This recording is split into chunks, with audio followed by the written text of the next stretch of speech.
Now you are getting ready to watch part E of our Decorating 101 series, and E is all about furniture arranging. And if you've been following along, you've listened to A, which is research, B, which is budget, C is all about function, and D is about floor planning. So the floor plan is all drawn, but before we arrange the furniture, we have to measure. I'm going to get my buddy to help me.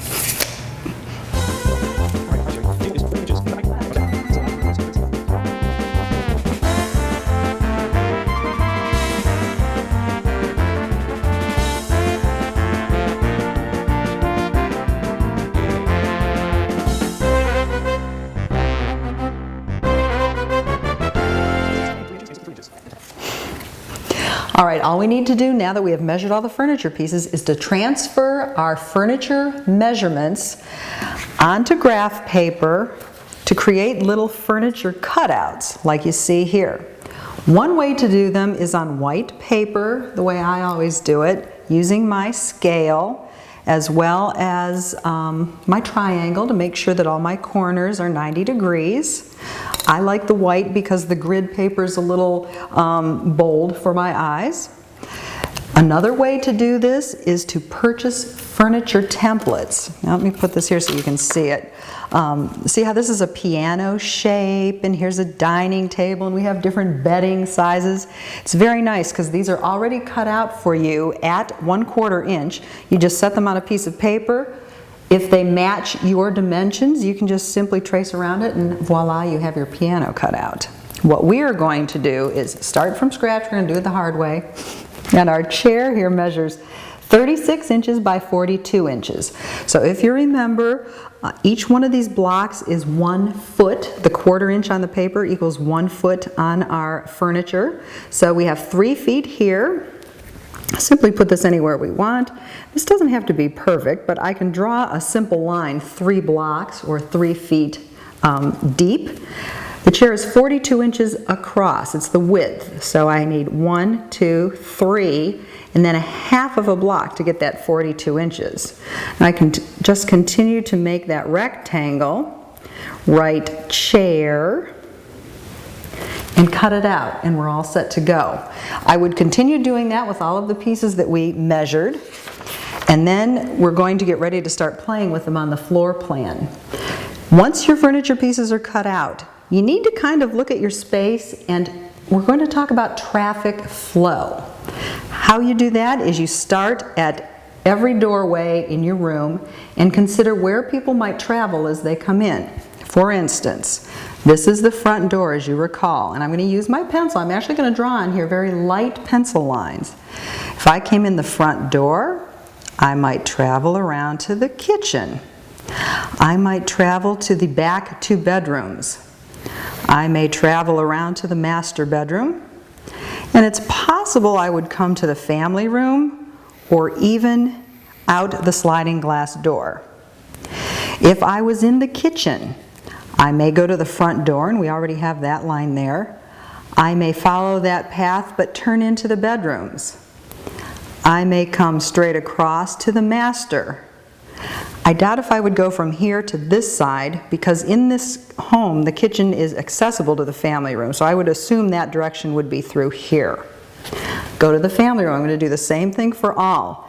To the front door, to the back bedrooms, possibly to the master, and perhaps outside. Inside, I'm starting to have all of the pathways covered here now. And what you're starting to see is that I have a wide open space right here. I have kind of a medium space here. I have a little open area here, places where people are not continually trying to walk. If you start to set furniture into the traffic patterns, it gets annoying to move through your home if you always have to go around something, or you start to hit your shin, or hit your hip on a chair or something like that. So it's best to put your furniture in the places where you have all of these open spaces. Once that's complete, we need to think about the room a little bit and where the focal point might be. What that means is when you step inside a room, what's the first thing you want people to see? In this home, if someone came in the front door, it's probably this gorgeous view out to their pretty pool, the patio, some of the greenery. But at night, that's going to change a little bit. There isn't much to see out there. And my feeling is where the dry bar is located is going to be the focus, because we talked about conversation and refreshments in this room, and that's where you go to get them. At a dining table like this, you may go over to the dry bar, maybe used as a buffet even, to bring some things over. So we really want that area dressed up pretty, and we're going to direct our furniture towards that focal point. Now, because the view is so important, my thinking is it would be kind of nice if the conversation area allowed you to actually see outside as well. So, I mean, I'm playing around with, you know me, angles. Try the sofa like so. Maybe bring the chair here. Yet, does that cut you off when you come in? I don't know, we might have to play with that. I think right now the dining table is in a great position with the chairs like so. Yet, you know, maybe we would angle those to soften that up a little bit. Here's our dry bar. We'll put that right in the position it's in because I think it works very nicely. And then we can set in our coffee table and our little side table. And that's a plan that might work. This is a little tight through here. And you may not want to see the back of a furniture piece as you enter the room. So I'm going to play around with this a little bit, and when I come to something that looks pretty good, I'll show you.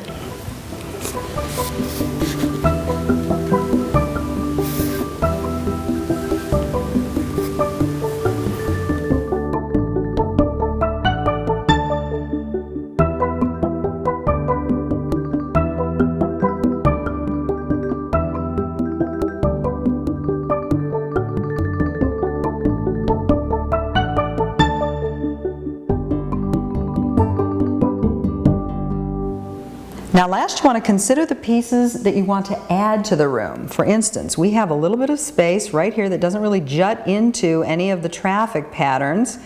And remember, we talked about putting some storage together for this dining table, and I could see a nice, you know, maybe a high piece here would be something to consider.